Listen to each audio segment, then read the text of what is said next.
Everyone. If anyone doesn't know me, I'm Jeff Sims. My title is creative producer, and I'm going to be talking with my colleague, Molly.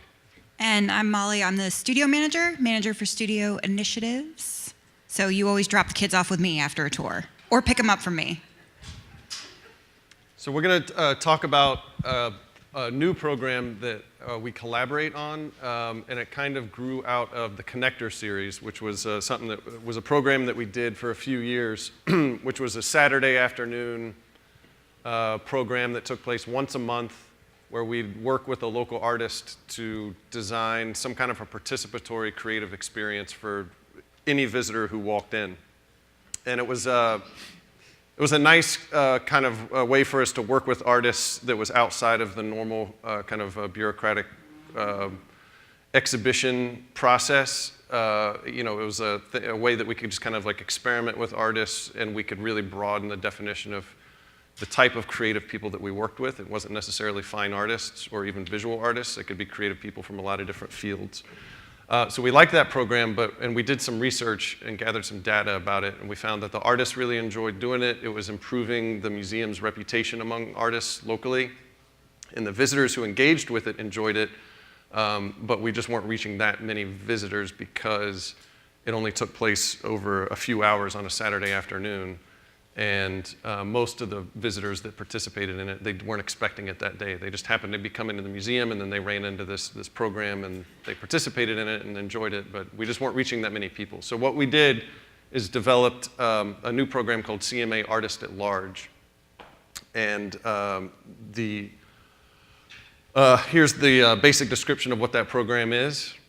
We invite local creatives to create open-ended participatory experiences that are accessible to any museum visitor. So in that way, it's just like the Connector series. However, Artist at Large projects are long-term installations designed to shake up your experience in the museum. And new projects will be introduced every 4 months. So the first of those projects was by Celeste Malvar Stewart, and it was the pillows that are on the benches just out on the other side of this wall. So here are some keywords to help these are the keywords that we use to help communicate what Artist at Large is, because it's kind of like an art exhibition, but it's kind of like a connector, it's kind of like an event, it's a new sort of experimental thing. But these keywords are really kind of the parameters of a Artist at Large project. They're all open-ended, so the work isn't finished until a visitor is actually participating with it somehow, and the outcome isn't determined by either us or the artist we're working with. The projects need to be inclusive, which means that any visitor who walks into the museum should be able to participate. The projects are accessible so that visitors can encounter them at any time during regular museum hours. They're unexpected. The projects should shake up or intervene with visitors' expectations of what they're going to see or do at the museum. And the projects are extended. They stay up for 3 to 4 months. We've been on a 4-month schedule so far. And we use this criteria when we explain the project both to the public and internal stakeholders and the artists themselves. So everyone's sort of getting the same message as we confront new artists and bring them into the project. Yep. Oh, so one thing about the duration of the projects, we introduce a new Artist at Large project every 4 months. That doesn't necessarily mean that the previous one is coming down. So right now there are 2 Artist at Large projects up currently at the moment. There's Celeste Malvar Stewart's, and then Latasha Matthews's, which just went up on Saturday. So there's 3 of these life-size figures that are just simple line drawings, coloring book style drawings of women, and in this case a woman and a little girl. And then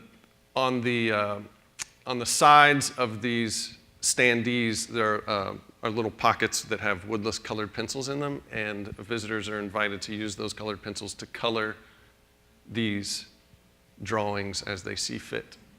So there's 3 locations. There's Gallery 4, where this woman is positioned so that she's actually looking up at this flag, which was another project by Latasha Matthews.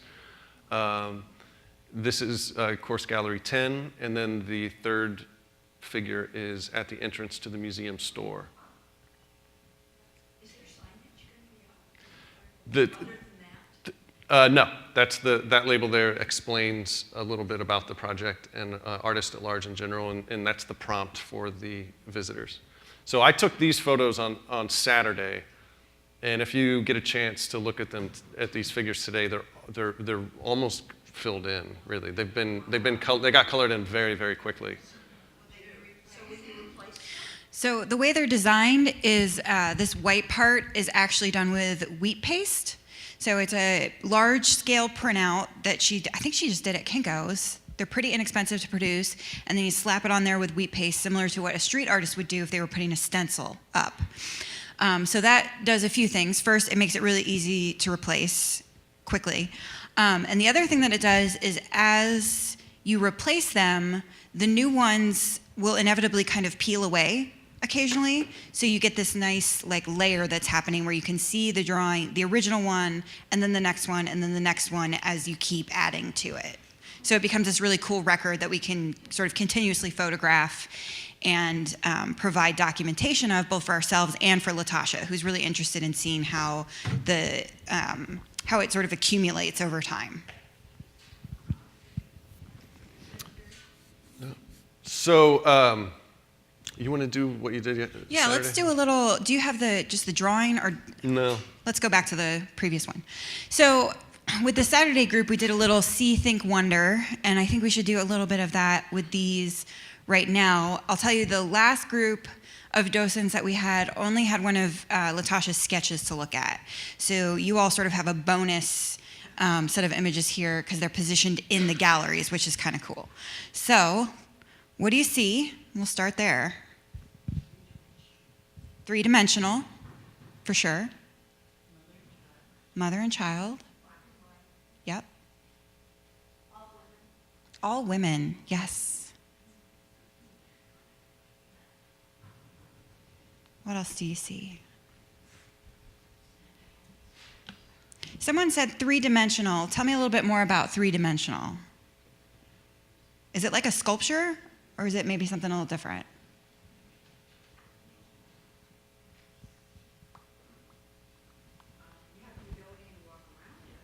Yes.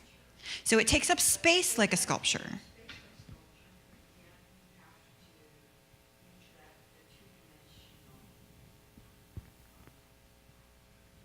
Image. So it's like this weird in-between space where it's three-dimensional and you can walk around it, but the image itself is very flat. The same image. Yep. Two opportunities to interact with it on either side. They are approximately life size, just a little larger than life size. Yeah. It's either just photography or I'm sure pre-planned, but it's great to see how they relate to a woman, strong woman painting background. I mean, that might have been planned. Have any of you met Latasha Matthews? She's a pretty smart lady.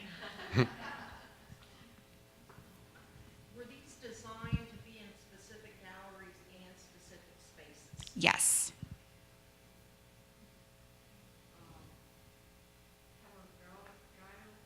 Gallery guides, people sort of encourage people to go here and to look at them. Yes.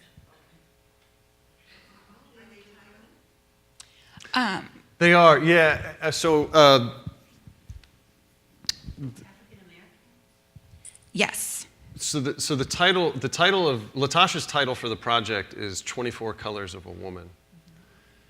And then each individual piece is titled by the name or names of the model. Yes, these are real women in the community that she brought in to photograph. So someone said African American.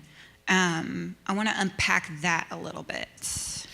Talk to me about their ethnicity. Yes. We're assuming that based on figurative appearances and faces, but they're black and white. So, it's like the judgmental quality of saying someone's African American is kind of a diverse, and, there's no beginning and end of who looks African American and who doesn't. I Yeah, and I think it is fair to classify these figures as African American because of the choices Latasha made. She used black models, and then the styling of them is meant to look black. Headdress. Yep, she's wearing a head wrap. This one has a head wrap. Yeah. The little girl, you can tell her hair looks like it's up in twists. So why? To put black women in the gallery. Okay, so yeah, first and foremost. Also, kind of bridging Black History Month and Women's History Month. Maybe. I mean, they've just gone up, right? Maybe. We did deliberately choose Latasha to be one of our 5 women artists that we're sort of pushing. I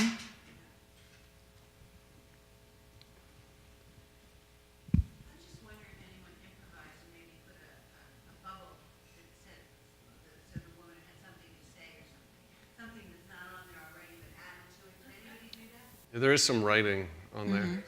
Yeah. So what do we think? We're sort of transitioning from see into think. So what do we think about these? I like what Carol said about putting African American women in the galleries very deliberately. What else? Gallery 10, which is our salon-style Renaissance gallery, and then Gallery 4, which is our social issues gallery. Well, they look like contemporary. Yes, contemporary women, yes. The women you could see. Mm-hmm. Have we traditionally often seen black women in the galleries? I would say, think maybe, have museums always been a safe space for people of color? Now, yes.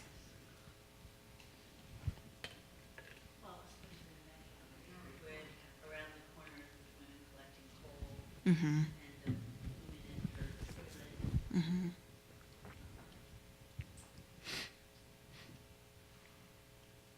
So one of the things she's trying to push on a little bit is this, especially in Gallery 10. All the artists, white, most of the artists, men, most of the subjects, white.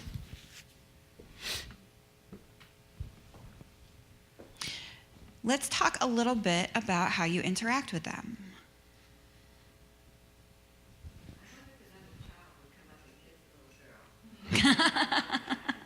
She's a pretty cute little girl.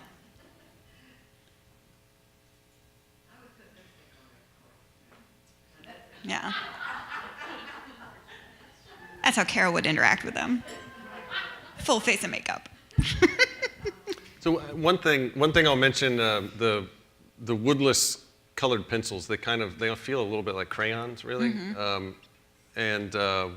What the source for those, it's the standard box of, I think 16 24? colors from Crayola. 24 colors? Well, that's what she called it, but yeah. So yeah, 24, it's just like the standard Crayola, box that you would get at the craft store. So if that gets you thinking at all about. Yeah. Well, yeah, because the skin colors Mm-hmm. I don't look at 24 boxes. Well, you've got your peach, your orange, black, brown, maybe yellow. Yeah, pink. I see someone's got the microphone. Hear what the woman in the new piece is, how she's explaining that art to her daughter. Mm-hmm. You know, Yeah. the subject matter and the fact that it's all white women. That could be a really wonderful way if you have a group of students in the gallery to sort of introduce this piece. Like, what do you think this conversation is? What do you think the little girl is looking at? What do you think the mom is looking at? I'm guessing everyone in this room has probably owned a coloring book at some time, either for yourself or for kids or grandkids. Are there characters that look like this in your coloring books? No. So one of the things that Latasha really wanted to push on is she is a woman of color, and sort of remembers very distinctly this experience of wanting to be involved in the arts in some way, even at a very young age, and opening up coloring books that she had and not seeing anyone that looked like her.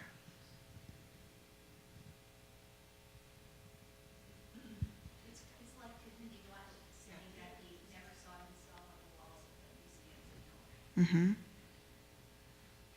That would be another really interesting connection to draw. So that's an experience most of us have never had.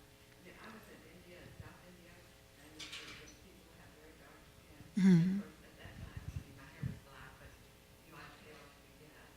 And with green eyes, and people stared at me. They would circle the table and watch me when I ate. And I mean, it gave me a little bit of an understanding about what it's like when you just stick out. You know, you're just so different from everyone else. And what it must be like to live like that.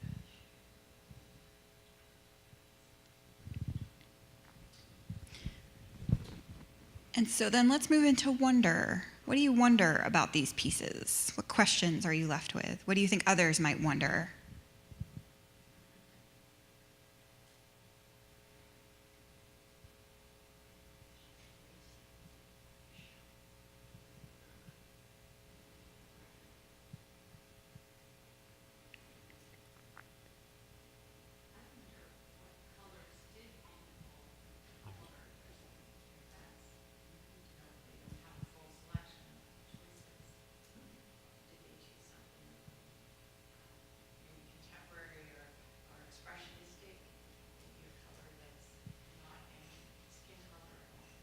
Okay, so yeah, what color do people choose if they feel like they don't have the appropriate skin tone color?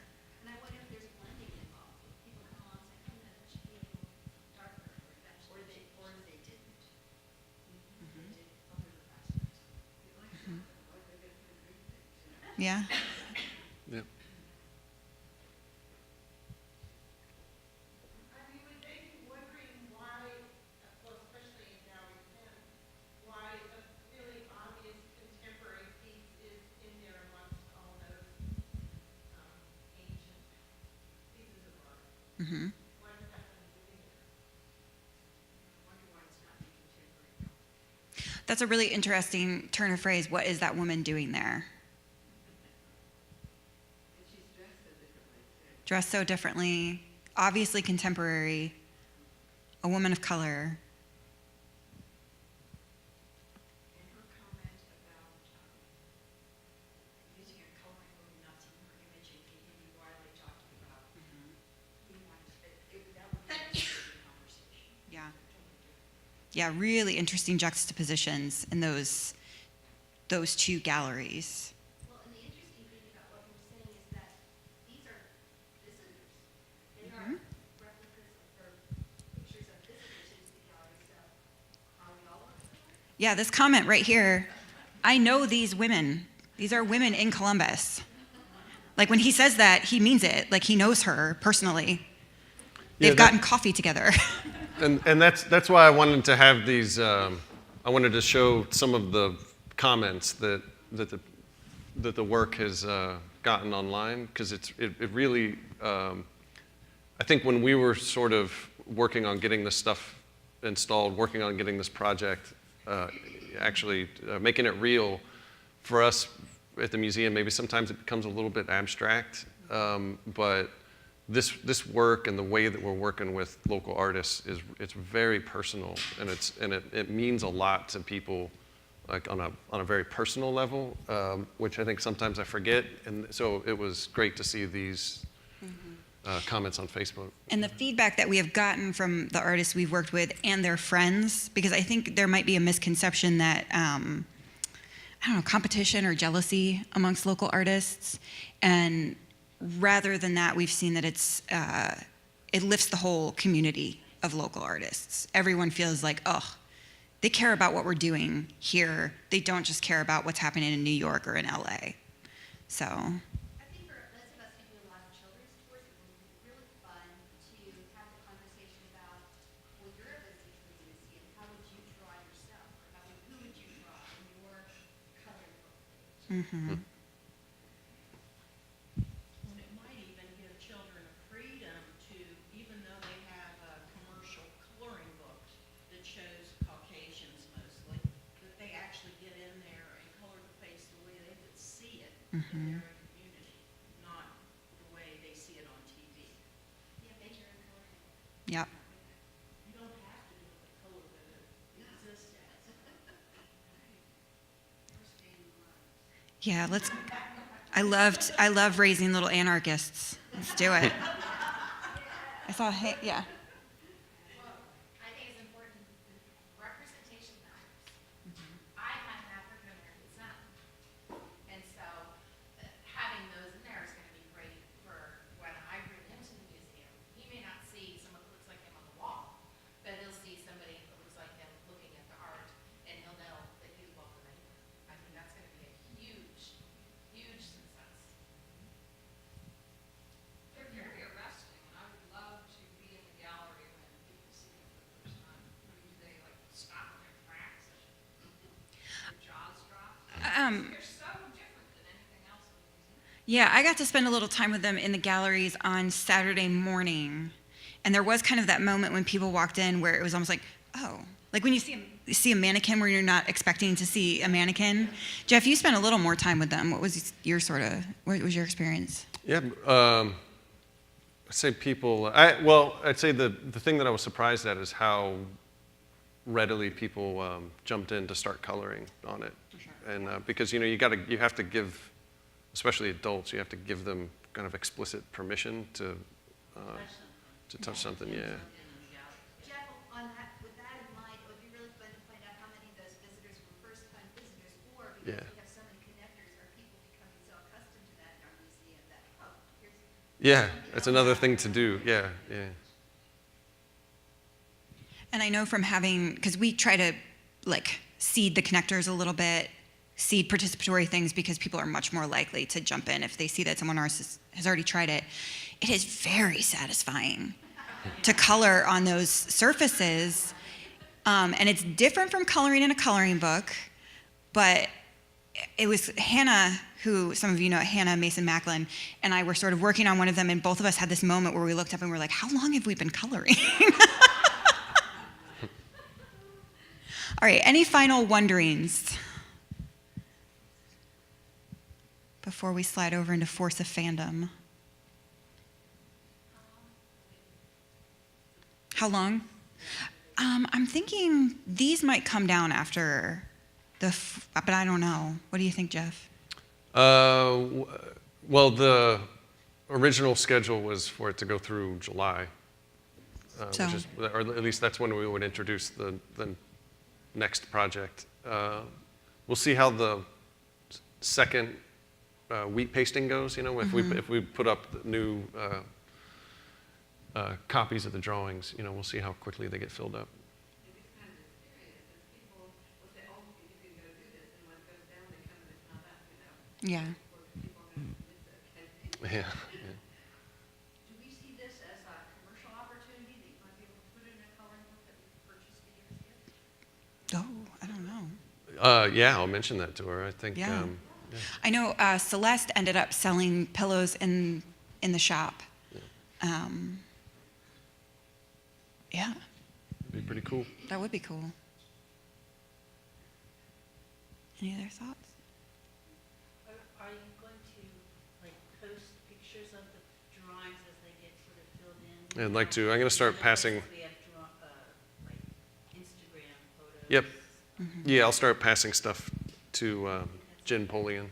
Yeah. It'd be kind of cool too for the original models to come in when one of them is Yeah. close to being completed and have them walk around and see if people recognize it. Yeah, it'd be fun. I mean, they may not want to do that, but People could look at the little stars and see how many pictures. Yeah. All right. Thanks, Molly. No problem. You got a pause for this one. All right, so now we'll talk about The new exhibition that's in the open gallery, it's called The Force of Fandom. It opened last weekend, and it's going to run through August 19th.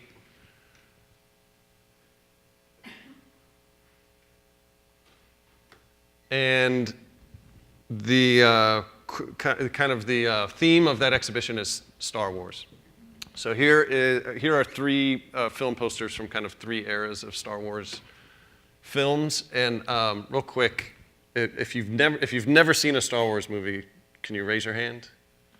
And if you've never seen a Star Wars movie, if out of those of you who've never seen a movie, has someone in your family seen a Star Wars movie? Probably, yeah. So that's just a way to kind of point out the ubiquity of the Star Wars franchise. Even if you didn't try to watch a Star Wars movie, it's probably going to end up in front of you someday. So the big idea for the exhibition is that affection for the ubiquitous and extremely popular Star Wars media phenomenon inspires creative work by artists and other makers. These are the 3 points that I've used to kind of communicate the ideas in the exhibition. So this, in the internal exhibition planning form and the copy and Connect magazine promoting the exhibition, and in the actual introductory text in the gallery, all include these 3 points. So it's this idea that Star Wars, fandom for Star Wars has influenced generations of creators. We want people to celebrate their own personal memories of Star Wars with each other. It's definitely an intergenerational thing now, where fans of the original series now have kids who are fans of the new movies. So it's a very intergenerational kind of phenomenon. And we want visitors to explore their own creativity through the lens of fandom with participatory activities in the gallery.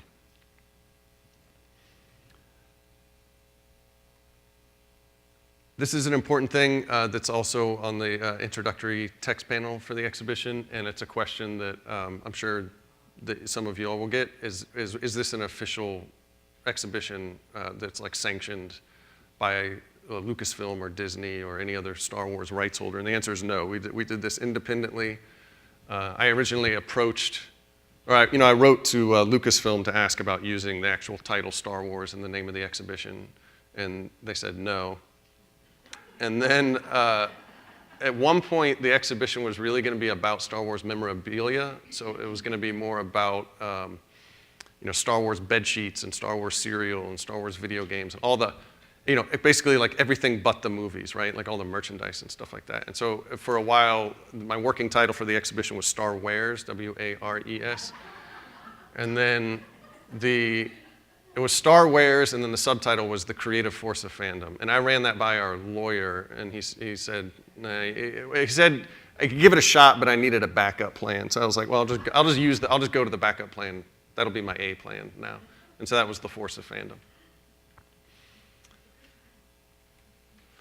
And then this image is one that we've used to promote the exhibition, and the store has put it on T-shirts and mugs and things. It's a cartoon by Jeff Staller, who was the editorial cartoonist for The Dispatch for many years, and now has another comic. So I found out that Jeff Staller had done a Star Wars themed editorial comic that was in the collection of the Billy Ireland library at OSU. And then I asked him if we could use that image for promotion in the exhibition. He said, sure, and then that triggered his memories. Like, he got curious, and he wondered how many times had he referenced Star Wars throughout his career.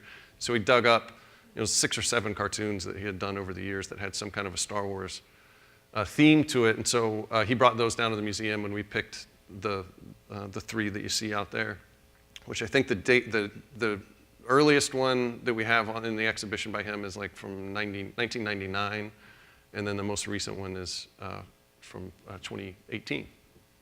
So Star Wars is something that kept popping up in his work throughout the years.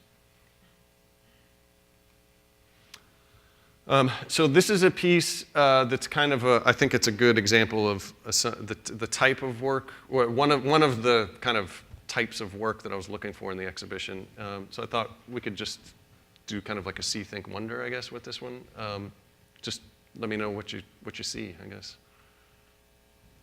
That cost $50. Right. Yeah. He's got the price tag up there. Letters are left out. So yeah. So this, there's no A and there's no R. Yeah. But he is labeled badass.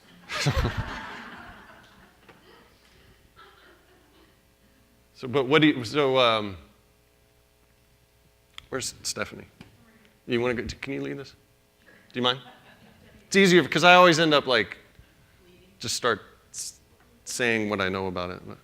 I was just thinking it's very childlike. It's something that, you know, like maybe a 10 or 12-year-old kid could do. So yeah. I mean, the way the Star Wars goes down and Okay. each part of it is encircled with white background. I mean, just speaks of somebody trying to do something that looks younger than the person. Mm-hmm. Looks like a key card. It has an opening at the top. So I'm wondering if it's really small. It's just about the size of a package you buy in the store, you know, they stick it on of a Star Wars figure. Mm-hmm. It's really copied, it looks to me, out of their package. Looks like they've used crayons too to make it. But then the white figures three-dimensional.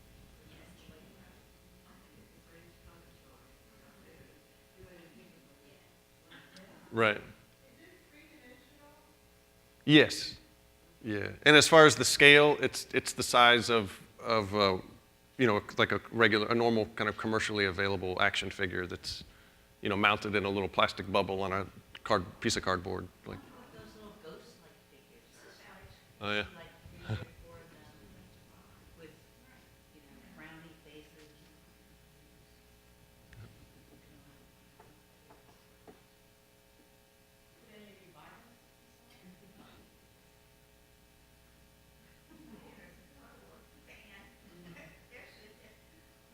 Well, I did talk to a woman who was thrilled to death to hear we were going to have this, because she's her great grandmother, and she remembers taking her children to all the Star Wars movies, and oh, you've got something that those grown boys would be figuring it too.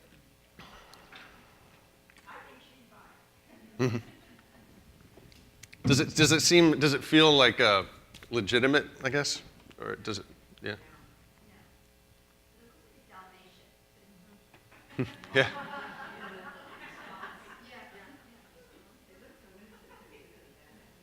I mean, they're supposed to be scary figures in the movies, but Yeah. they don't look very scary. The figure Yeah. doesn't, it's like an advertisement for a Darth Vader figure, but it's not a Darth Vader figure. It's a picture of Darth Vader, but the figure is a stormtrooper.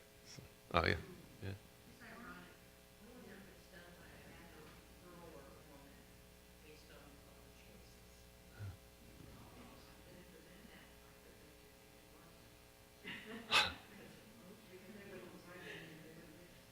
Wait a minute, there's a period after ass, so it might be bad assistance.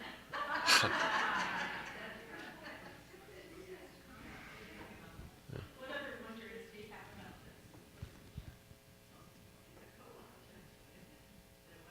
What's that? A collage? Mm-hmm.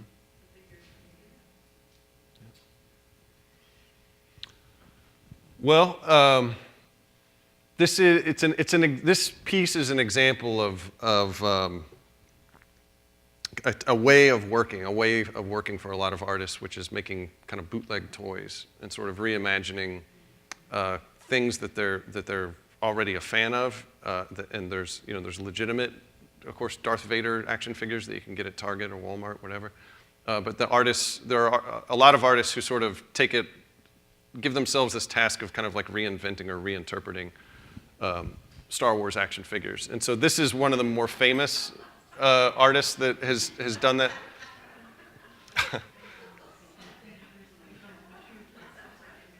So Sucklord is the name of the artist, and he's one of the better known kind of bootleg toy artists. This is his Stormtrooper from the Gay Empire, and you can see it's the 10th anniversary edition of this, so it's a decade ago that he made the first Gay Empire Homo Trooper. And this got a lot of attention because there weren't that, when he made this 10 years ago originally, there weren't a lot of artists out there making these kind of like bootleg artist edition action figures. So he was really kind of a pioneer.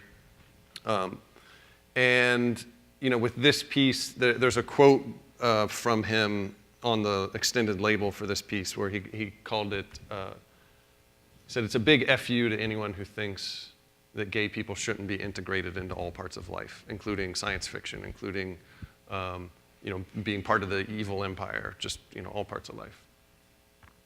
So it got a lot of attention, rightly. I think it deserved it. It was a pretty pioneering piece, and so this is the 10th anniversary reissue of it.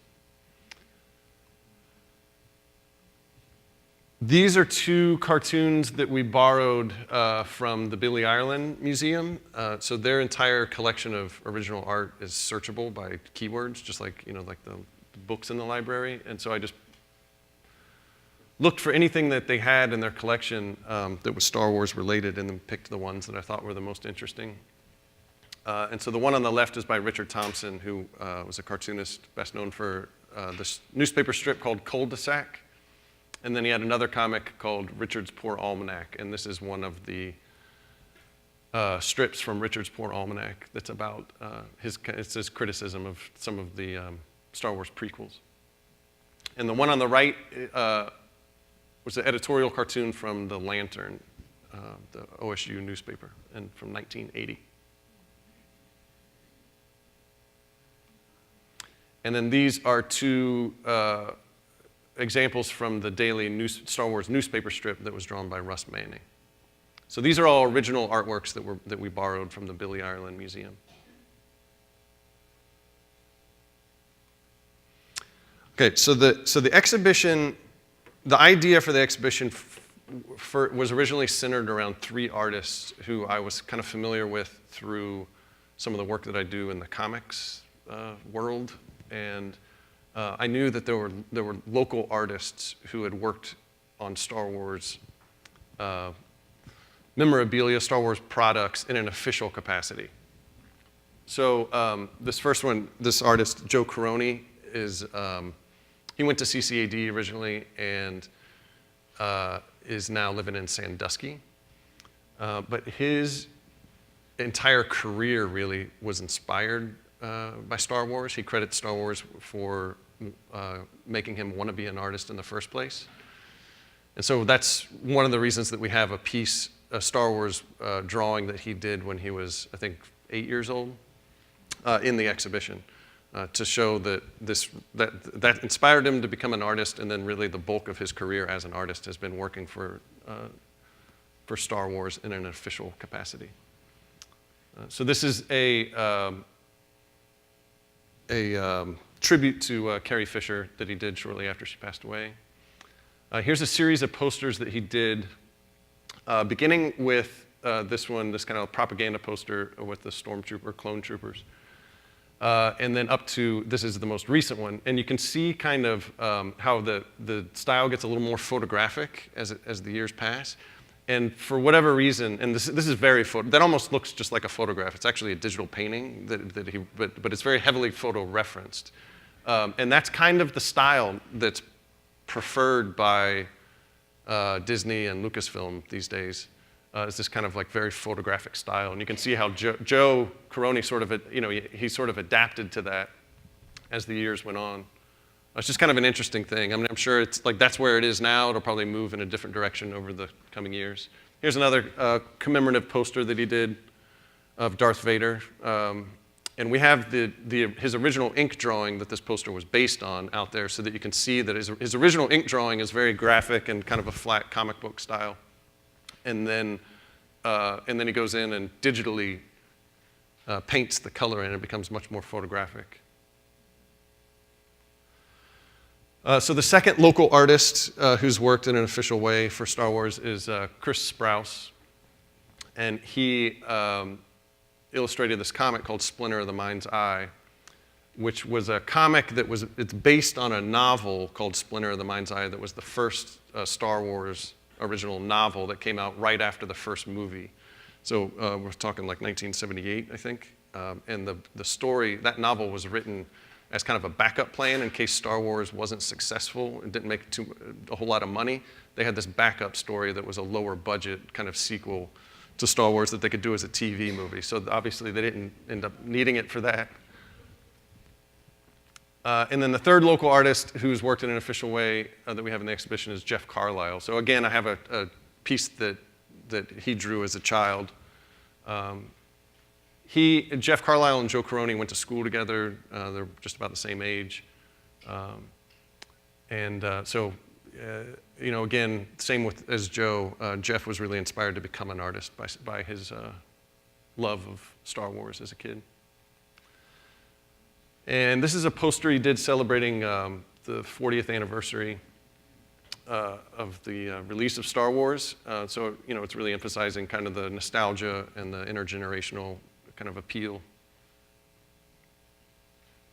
So again, these are all official things that were done, that were commissioned from these artists by the Star Wars rights holders. Jeff, I did a few of these with children the other day, fifth graders, and they love this. Yeah, well, it's like Where's Waldo, right? It is. Yeah, Anything, I see a what, I see a what.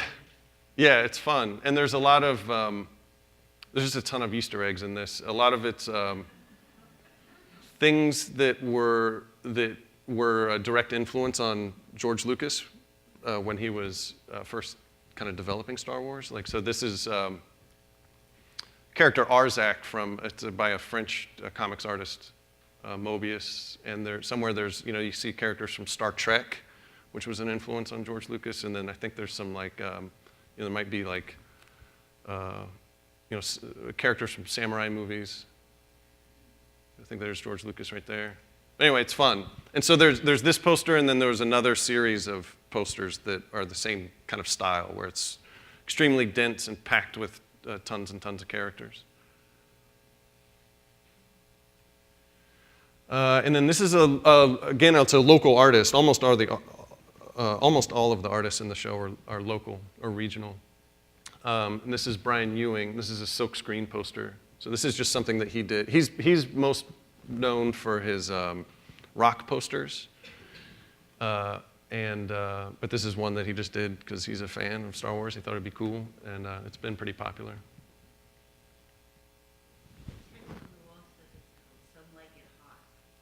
Yeah, so Hoth is the ice planet from Empire Strikes Back.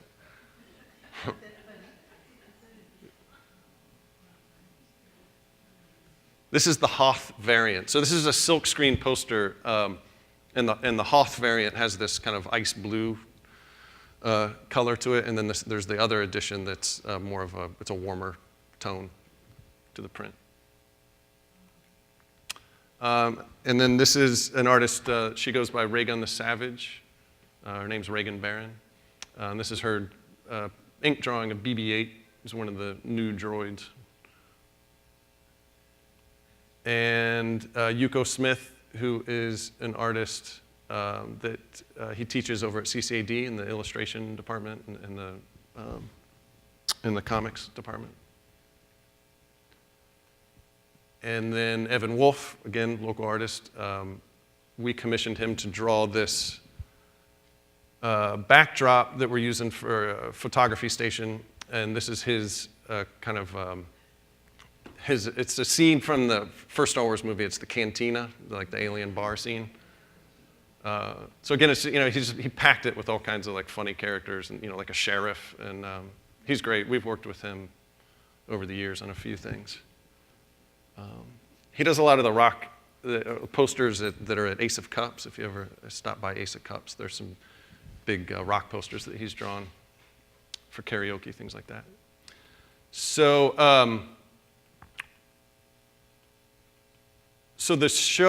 as I developed the show, I started by contacting Jeff Carlisle, Joe Caroni, and Chris Sprouse, and then met with them, and then actually Jeff. So with a lot of these shows that I do, you know, I'm getting like, I'll get sort of tapped into some kind of a fandom or some kind of a culture that, like, maybe I know a little bit about it, but not a whole lot. So for instance, with the Lego exhibition, like I don't know that much about Legos other than, you know, my son likes Legos.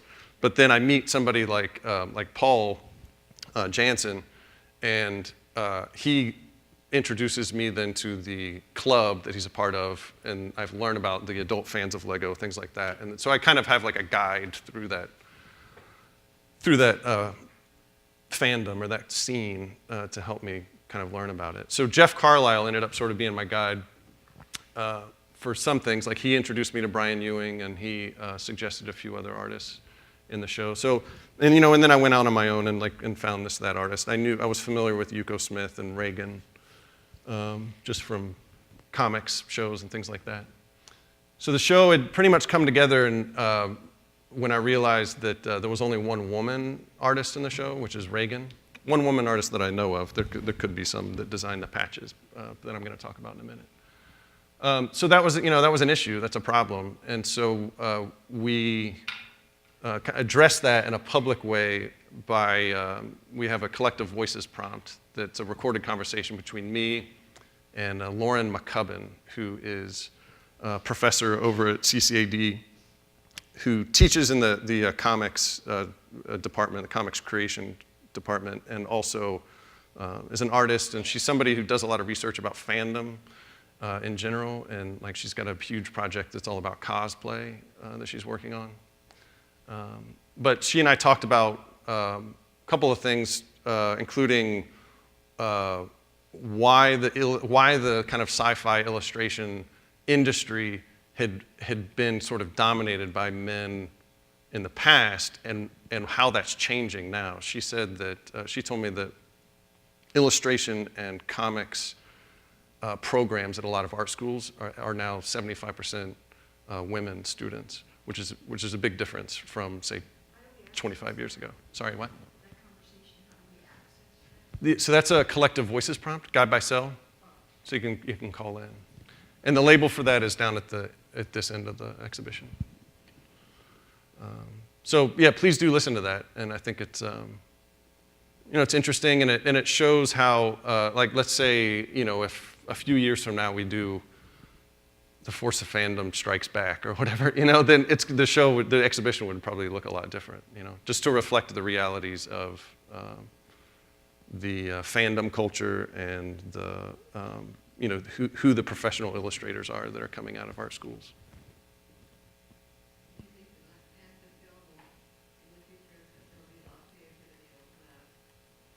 Absolutely. I mean, the thing is, you know, like, so I've been going to things like the Self-Published Comics Expo. You know, I've been going to that since in like 1999, maybe, I think, or 2000 was probably when I went to the first one. And to see how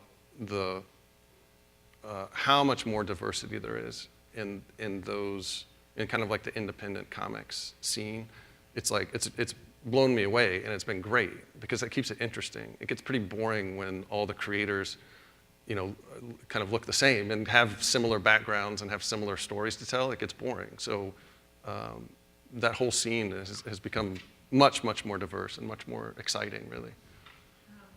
Since you go to those self-published shows, what do you look for in a new emerging comic artist that might trigger you to collect their work? Me on a personal level? Yeah, on a personal level. Just, I mean, with the self-published comics things, what I'm always looking for the voice that's that you can't get, that I couldn't get anywhere else. Like the voice that wouldn't be published by Fantagraphics or one of the like major comics publishers. So, for example, I'll tell you two of my favorite comics that I've found at those self-published things. One is by a guy he was from South Carolina, and his profession was he was a storyteller. He was a Gullah storyteller, and was maybe, I think when I met him, he was maybe 50 years old and had just had the idea, like, I think I'd like to make a comic, and he had never drawn before. So if you look at his comic, maybe the drawing is unrefined, but his sense of storytelling is just beautiful because that's what he did. So he knew how to tell a story. He just wasn't necessarily skilled or trained at drawing. But that comic is just it's incredible. And then that's the only comic he did, really. Like he sort of quit. He had health problems and couldn't travel, and so that was it. So I feel lucky that I met him and I got that comic. Another one is there's an Amish guy that's making comics, and so they're mostly kind of detective stories where there'll be it's on the farm and somebody who's stealing the eggs, someone stole the eggs, and they're hilarious, but nobody's going to publish that, that's just too, but it's great, it's terrific. Laura Parks had some really interesting. What's that about Laura Parks? Parks comics were a different voice. For sure, yeah, and she, and so that's where her roots are in the self-published world. She did that for years and years and years and years, and will always do it. I feel like once you're self-publishing mini comics, you get kind of hooked on it, Even though her book, she has a publisher now, but she'll stick with that. But Stephanie, if you want to talk about these, I thought they're pretty interesting. So there's a case out in the hall as part of the exhibition that's filled with a bunch of these patches, and they're all from a collection, a personal collection. It's a guy, Matthew Erickson, who's the president of OSWAC, which is the Ohio Star Wars Collecting Club, and he brought in these gallon Ziploc bags just full of these patches, and I just I sorted through them and found the ones that I thought were the most intricate or funny, or the ones that I thought would inspire some conversations, and we selected those. The one thing I'll say about the patches is, okay, so remember I said that at one point the exhibition was going to be more about Star Wars memorabilia, and then I went to a meetup of the Ohio Star Wars Collectors Club, where they all had their kind of tables set up. It was like a swap meet for themselves, and I saw these patches. I was like, what is this? And they said, oh yeah, that's what all the fan clubs, all the Star Wars fan clubs do these patches, for Star Wars celebration events and conventions and things like that. And then they swap them. So of course, then they start competing with each other. So these patches get more elaborate and fancier. And I was like, okay, that's the thing. That's the thing that I got super interested in, is how the fans' love for Star Wars then would inspire them to go make this patch or design this other thing that to kind of make it their own. Well, after you designed the patch, I mean, you actually produced it, did you do they send them out? No, I think they send them off to. Well, I don't know, Stephanie, you want to lead a? Yeah, I was first going to ask, what do we notice about the patch on the left? What are things that you see? Peruvian hat. Peruvian hat.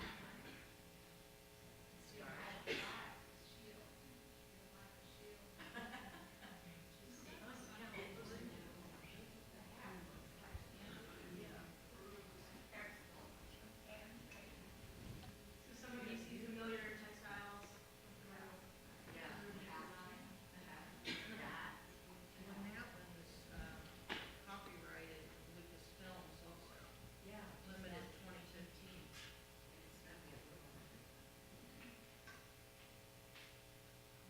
We had a docent on Saturday tell us that when Jeff described the patches, it reminded her of the pins that they trade at the Olympics. Okay, yeah, right, yes, yes.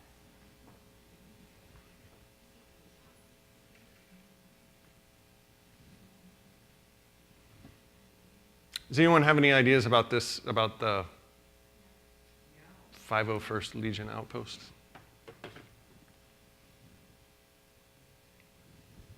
No one's heard of the 501st?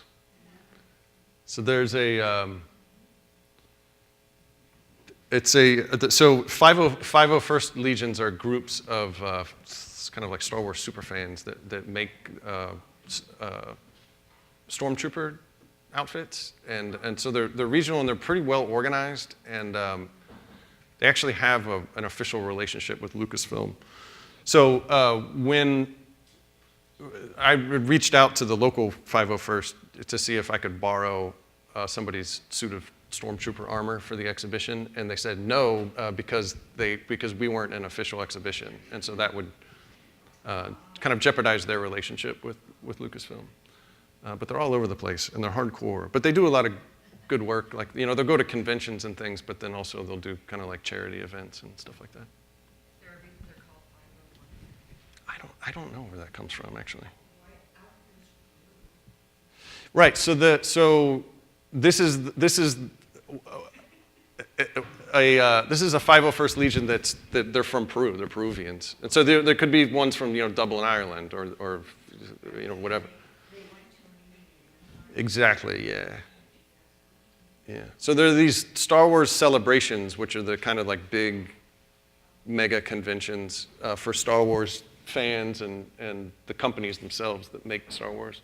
And the next one is next year, 2019. They don't happen every year, just like every few years they'll put one together. Thousands, I think. All over the world. Yeah. It's not that 501st is not something that's in the Star Wars movies. It's not. Does anybody know? Honestly, like, so one of the things that, this is like with Legos. Like, I'm not a Star Wars super fan, right? Like, there's things about it that I'm interested in. Yeah. I mean, I guess that's the thing is like I'm more interested in the effects of things like this than the things themselves. Right? So there may be a reference in one of the early films to the 501st Yeah. of the rebels, There's going to be a kid on a tour that will break it down for you. So.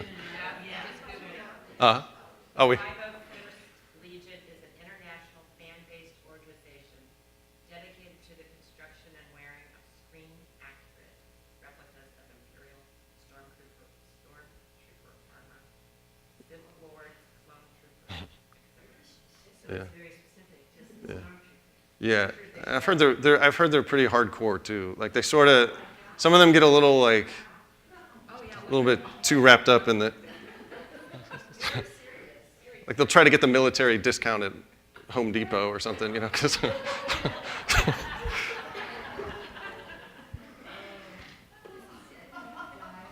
But I can't see the one on the right. What did we see on Equality for all, proud to serve. It's like a rainbow flag, like a yay flag behind the stormtrooper. That's interesting. yeah. So these are just two of the patches that out of the many that I've got in the case, and then that's just the tip of the iceberg of the collection, right? But I picked these two just to sort of, I thought that they were both good examples of how the Star Wars fandom umbrella is really inclusive, right? And which I think is something that maybe so when I was a kid and Star Wars toys were coming out and they were selling Star Wars, maybe there's an advertisement for Star Wars action figures that I see on Saturday morning. But there's going to be just boys playing with the toys, right? And so with a commercial like that already, that's telling a story, right? So it's telling me you're a boy, these are toys for you. And a girl who loves Star Wars is going to see that commercial and be like, well, what? But it's telling that girl already well, this isn't for you. This is for this boy over here. So those kinds of stories get repeated, and those are the stories that I grew up hearing about Star Wars fandom, right? But that just doesn't reflect the reality. And finally now, I think with the new movies, with the characters that are being foregrounded in the new movies, they're sort of acknowledging that the Star Wars fandom is it's very diverse, and there's the media is starting to reflect that, right? And so I just thought, these two patches kind of, to me, illustrate the kind of how widespread the fandom is, you know, how it's worldwide and inclusive.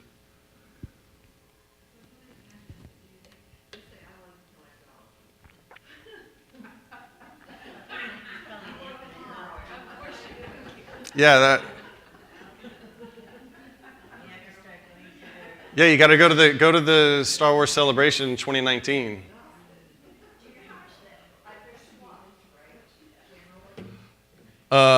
I think I mean, you can buy them. Like, so when I went to the Ohio Star Wars Collector Club meetup, you know, I could have bought patches there. And actually, you know what? They were auctioning off some patches too, the more rare ones. Well, you could get some for just like a few bucks, but then I think that if you see the ones that are kind of, you know, it'll be several patches that kind of that fit together to make a larger image. Like those, to get a complete set of one of those is going to cost you. I don't know. I mean, like, I'm sure that some of them they'd want a few $100s for them, maybe, something like that. Yeah. And honestly, and there's other ones out there in the case that are just like real knockouts, you know, very intricate. Yeah. I'm actually on their website right now. There are quite a number of squadrons. There's Southern Indiana, Utah. This is the 501st? This is the 501st. And apparently there is no actual meaning behind the 501st. The guy that named it, he wanted to have something alliterative. So it originally was detention block 2551, which I'm wondering if 2551 was the detention block that Princess Leia was in the first one. I don't know that much about it. I'm a nerd, but not that much of a nerd. But then he wanted something alliterative, so then he did the 50 and they added the 1, so it would be 501. Oh, 50, right. And apparently, this was also about the time that Levi's 501s were really popular. And he said that they had at one point been called the buttonfly stormtroopers. So there is no meaning to it. Wait, now I found a website that says that it was an elite military division of the Grand Army of the Republic, consisting of highly trained clone troopers engineered by Miniwan cloners. They served under the command of the Jedi Knight Anakin Skywalker throughout the Clone Wars. We're going to get to the bottom of this. More research. All right. And Carol, if you start collecting the patches, they can be any place from $3 to $20 and up. Save some money. But what about the artists that continue the confection? They didn't give us to complete the cause. I mean, the original work for life, right? Yeah, yeah. I mean, some of them you can tell that it was, you know, maybe they lifted the illustration or lifted the design from pre-existing artwork. But then the ones, I mean, my favorite one out there, or one of my favorite set of patches is, I love it because you can tell that it was somebody's somebody's personal effort to try to like create likenesses of these characters, and it's sort of naive, you know. It's not, it isn't perfect. It's off a little bit. That's why I like. I really like these bootlegs, you know, the bootleg toys, and we have some really cheap, you know, poorly made knockoff Star Wars toys in the exhibition that I really like them because they're more special to me, I guess, or, you know, because they're rare, right? So you know, I can go to Target, I can go to Walmart, and I can get the official thing, I can get the real thing, but I have to go to, you know, like if I go to the flea market or if I'm traveling somewhere, then I can find the bootlegs that are just off a little bit, and they become a little more like personal. It's a little more special to me. I mean, they do. They shut some things down, but Lucasfilm over the years they figured out that if they let the fans kind of do their thing, that it's only going to make them more money in the long run. So they do have a good working relationship with fans. That's from everything that I've heard. so far is since Disney now owns the franchise, it sounds like even with Disney buying them, they've still maintained that good relationship with fans. But they don't like us. They don't like us. It's all right. Right.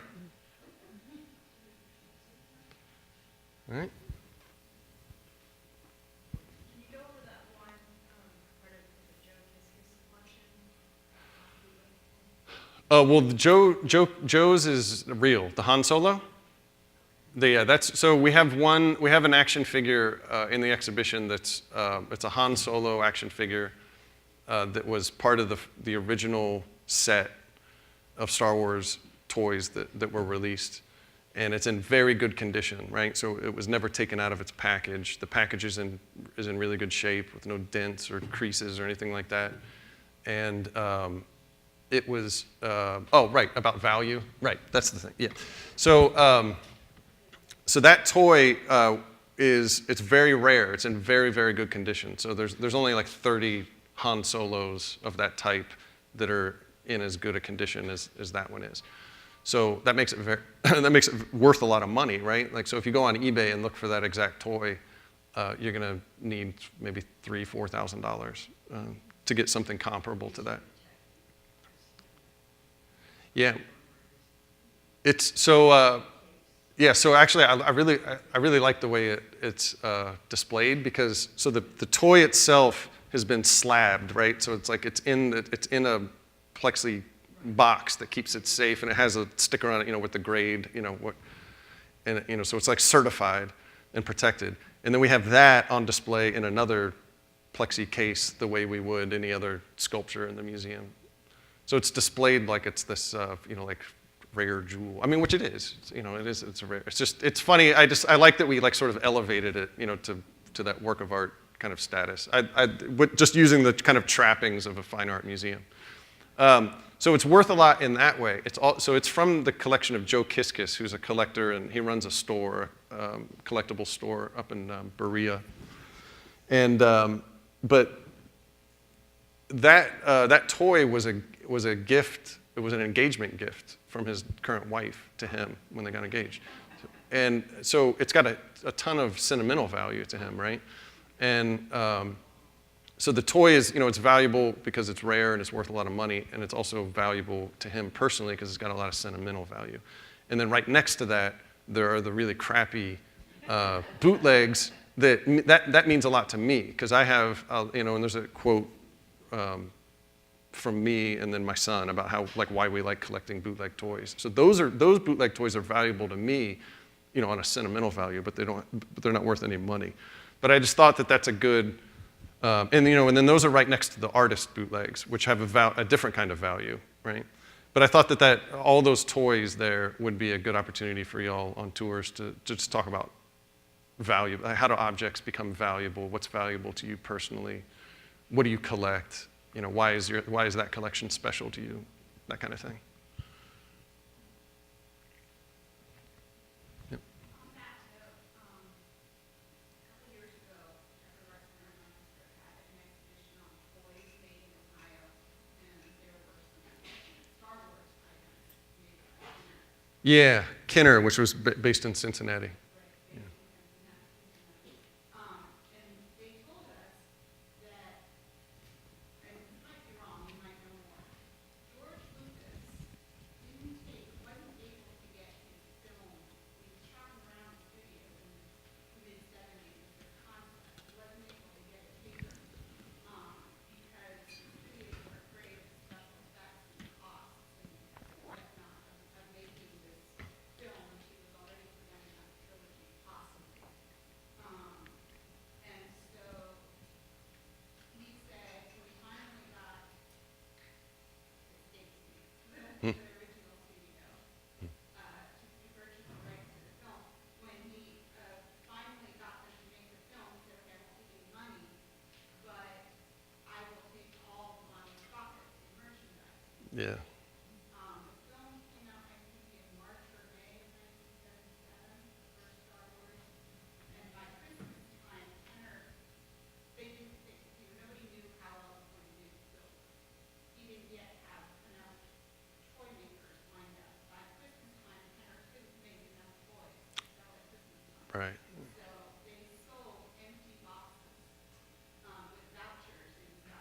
Yeah.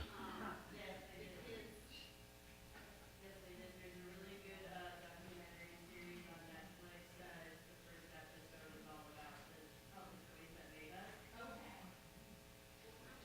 But they completely cover the entire like story of like how these toys got made and like how they were the only one who put a bid in to make the toys, so they got like the best marketing rate possible. And for their royalties, literally Lucas Studios and 20th Century Fox split a nickel of the whole dollar that would be made on like selling each toy.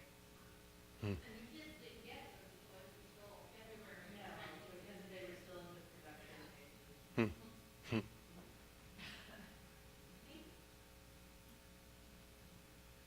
So I'll mention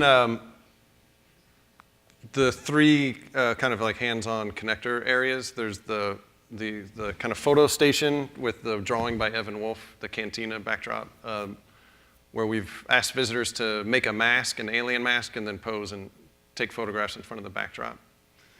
And then on the wall with the action figures, we've got just a little template where we've invited visitors to design an action figure for somebody or something that they admire or that they're a fan of. And then, excuse me, I got something in my eye.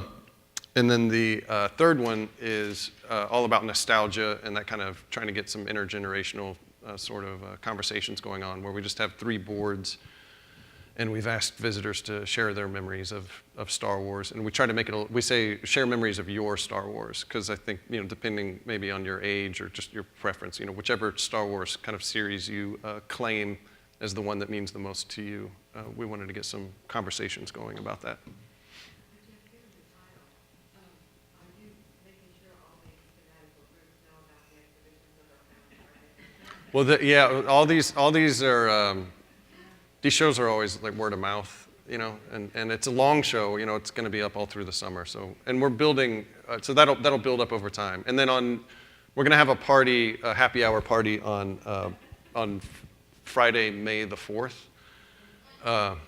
So I don't know if that's like International Star Wars Day, because May the 4th, like May the 4th be with you. So we'll have a happy hour party on that day, and it'll be fun. And there's also a scavenger hunt associated with the exhibition. We've got, I think, 7 locations around the museum where we have some Star Wars action figures that visitors can look for. And those toys, those toys were provided by Big Fun, the store in the Short North that's got all of your Star Wars toy needs covered.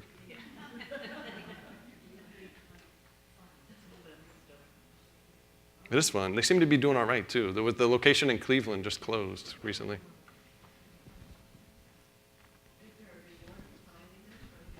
Stickers? I think we have Force of Fandom stickers coming. Yep. All right. Well, thanks, everybody.